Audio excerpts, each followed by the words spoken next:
الحمد لله وحده والصلاة والسلام على من لا نبي بعده أشهد أن لا إله إلا الله وحده لا شريك له وأشهد أن محمدا عبده ورسوله۔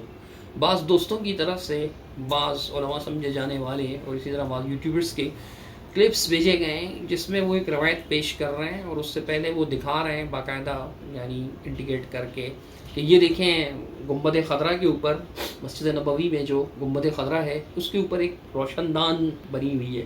وہ اشارہ کر کے بتا رہے ہوتے ہیں کہ یہ کیوں ہے، اس کی کیا وجہ ہے۔ پھر وہ یہ روایت بھی پیش کرتے ہیں کہ جی اللہ کے رسول صلی اللہ علیہ وسلم کی وفات کے بعد مدینہ منورہ میں کچھ قحط کا سا سامان تھا، یعنی قحط کے حالات پیدا ہو گئے تھے، تو ایسے موقع پر سیدہ عائشہ صدیقہ رضی اللہ تعالیٰ عنہ کے پاس کچھ لوگ آئے، انہوں نے آپ سے اس کی شکایت کی کہ یہاں قحط کا ماحول ہے۔ تو سیدہ عائشہ صدیقہ رضی اللہ تعالیٰ نے فرمایا تھا کہ جس حجرہ مبارکہ میں رسول اللہ صلی اللہ علیہ وسلم کی قبر مبارک ہے اس کے درمیان اس کی چھت میں ایک روشن دان بنا لو تاکہ قبر مبارک اور آسمان کے درمیان کوئی حائل نہ رہے، کوئی رکاوٹ نہ رہے، یعنی ڈائریکٹ آسمان اس کو دیکھ سکے، اللہ کی رحمت برسے گی، بارش ہو جائے گی۔ بارش ہوئی اور ایسی بارش ہوئی کہ اس کے بعد مدینہ منورہ میں ہر طرف لہلاتے کھیت ہو گئے، سبزہ ہو گیا، گھاس پھوس اگ گئی خوب، جانوروں نے کھایا، ان پر چربیاں چڑھ گئیں اور وہ بہت موٹے ہو گئے جانور، حتیٰ کہ اس سال کا نام عام الفتح رکھا گیا۔ تو یہ روایت جو ہے موجود ہے مشکات المصابیح میں بھی، اور اسی طرح امام دارمی رحمۃ اللہ علیہ سے سنن دارمی بھی لائیں، لیکن یہ روایت سندن ثابت نہیں ہے۔ اس کی چند وجوہات ہیں۔ سب سے پہلی وجہ اس کی یہ ہے کہ امام دارمی رحمۃ اللہ علیہ اس کو ابو النعمان سے بیان کر رہے ہیں۔ ان کا نام محمد بن الفضل ہے۔ تہذیب التہذیب کے حوالے سے انشاءاللہ اس کے نام ساتھ لگا دیں گے۔ امام ابن حجر اسقلانی رحمۃ اللہ علیہ بہت سے ائمہ کی جرح لائیں کہ آخر عمر میں ان کا حافظہ خراب ہو چکا تھا۔ امام ابو داؤد نے بھی اس بات کو بیان کیا ہے، بعض دیگر امام بخاری رحمۃ اللہ علیہ نے بھی اس بات کو بیان کیا، اور بعض دیگر محدثین نے بھی، کہ ان کا آخر عمر میں حافظہ خراب ہو چکا تھا۔ یہ بات تہذیب میں موجود ہے۔ تو جس راوی کا آخر عمر میں حافظہ خراب ہو جائے تو پھر اس کے بارے میں یہ لازمی ہوتا ہے کہ اس کی روایت کے بارے میں یہ صراحت موجود ہونی چاہیے کہ یہ روایت حافظہ خراب ہونے سے پہلے لی گئی ہے۔ اگر حافظہ خراب ہونے کے بعد روایت لی جائے تو پھر وہ روایت ثابت تسلیم نہیں کی جاتی، اور اس کے بارے میں صراحت نہیں ملتی۔ الجرح والتعدیل میں ابو حاتم الرازی رحمۃ اللہ علیہ سے بھی یہ بات منقول ہے، ان کے بیٹے نے یہ بات بیان کی کہ میں نے اپنے والد سے یہ سنا، یعنی ان کے ترجمے میں ترجمہ محمد بن الفضل کا ہے، اس میں وہ ابو النعمان کے ترجمے بیان کرتے ہیں کہ میں نے اپنے والد سے سنا کہ اختلط عارم فی آخر عمرہ، عارم ان کا لقب ہے، محمد بن الفضل ان کا نام ہے، اور ابو النعمان ان کی کنیت ہے۔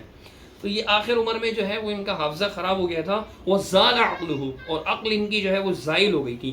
تو فمن سمع عنہ قبل الاختلاط فسماعہ صحیح، جس نے اختلاط سے پہلے ان کی بات سنی ہے ان کا سماع صحیح ہے، یعنی جنہوں نے اختلاط کے بعد سنی تو ان کا سماع اس سے صحیح نہیں ہوگا، وہ روایت صحیح نہیں ہوگی۔ یہ پہلی علت ہے اس روایت کی۔ اور دوسری علت یہ ہے کہ امام دارمی رحمۃ اللہ علیہ نے ابو النعمان سے جو ہے سعید بن زید سے روایت نقل کر رہے ہیں۔ سعید بن زید جو ہیں ان پر بھی کچھ کلام ہے، اگرچہ یہ صدوق راوی ہیں۔ ابن حجر اسقلانی رحمۃ اللہ علیہ نے تہذیب میں ان کے بارے میں یہ بات لکھی ہوئی ہے، تقریب التہذیب میں، کہ صدوق لہ اوہام، یہ راوی صدوق ہیں لیکن ان کے کچھ اوہام ہیں۔ اسی طرح اس کے تیسرے راوی عمرو بن مالک النکری ہیں۔ یہ راوی جو ہیں ان کے بارے میں الکامل میں امام ابن عدی رحمۃ اللہ علیہ نے صراحت کر رکھی ہے کہ انہوں نے ابو الجوزا سے کچھ منکر روایات بیان کر رکھی ہیں۔ یہ خاص جرح ہے، اگرچہ یہ راوی بھی صدوق ہیں، ان کو وہم بھی ہو جاتا ہے، ابن حجر رحمۃ اللہ علیہ نے یہ بات بھی بیان کی ہے، لیکن اس کے ساتھ ساتھ یہ ان پر خاص جرح ہے کہ یہ ابو الجوزا سے جو ہے کچھ منکر روایات اس نے بیان کر رکھی ہیں، اور یہ روایت بھی ابو الجوزا سے ہی ہے۔ ہم انشاءاللہ سنن دارمی کا اسکین لگائیں گے تو یہ ساری چیزیں آپ کے سامنے واضح ہوں گی۔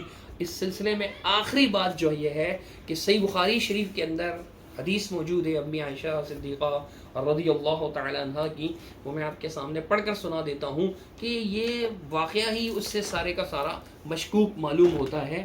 یہ میرے ہاتھ میں جو ہے وہ اس وقت نعمت الباری ہے، جو غلام رسول سعیدی صاحب بریلوی ہیں، ان کے ترجمے کے ساتھ شائع ہوئی ہوئی ہے صحیح بخاری شریف۔ اس کے اندر رسول اللہ صلی اللہ علیہ وسلم کی حدیث صحیح بخاری شریف کی حدیث نمبر 546 سے سیدہ عائشہ صدیقہ بیان فرماتی ہیں، کان النبی صلی اللہ علیہ وسلم یصلی صلاۃ العصر والشمس طالعۃ، رسول اللہ صلی اللہ علیہ وسلم کی جو عصر کی نماز تھی، آپ جب عصر کی نماز ادا فرماتے تو سورج جو ہے وہ طلوع ہوتا فی حجرتی، میرے حجرے کے اندر سورج موجود ہوتا. لم یظہر الفیء بعد، یعنی جو سایہ ہے وہ نظر نہیں آ رہا ہوتا تھا، دھوپ کمرے کے اندر موجود ہوتی تھی. اب اس روایت سے کیا ثابت ہوتا ہے کہ امی عائشہ صدیقہ رضی اللہ تعالیٰ عنہ کے دور میں، نبی مکرم صلی اللہ علیہ وسلم کے زمانے میں حجرہ مبارک ایسا تھا ہی نہیں کہ اس کے بالکل جو ہے نا آسمان سے چھپا ہوا ہوتا کہ اس میں روشن دان بنانے کی ضرورت پڑتی. تو ویسے ہی دھوپ آ رہی ہوتی تھی، اگر پوری چھت مکمل بند ہوتی تو دھوپ نہیں آ سکتی تھی. وہ فرماتی ہے کہ میرے حجرے کے اندر ہی دھوپ ہوتی تھی اور سایہ نہیں ہوتا تھا، اور اللہ کے رسول صلی اللہ علیہ وسلم عصر کی نماز پڑھتے تھے. یہ صحیح بخاری شریف کی حدیث ہے، حدیث نمبر میں بتا چکا ہوں 546. اس حدیث سے ثابت ہوتا ہے کہ اللہ کے رسول کے دور میں، سیدہ عائشہ کے دور میں اس حجرے کی یہ کیفیت تھی. پھر یہ جو چھت اس کے اوپر بنی ہے، تعمیرات بنی ہیں، یہ تو بہت بعد کی بات ہے، یہ تعمیرات بعد کی بات ہے. جب چھت کے درمیان جو ہے نا وہ چھت بند تھی نہیں تو کھڑکی بنانے کی بھی ضرورت نہیں تھی، روشن دان بنانے کی ضرورت نہیں تھی. روایت بھی ثابت نہیں ہے.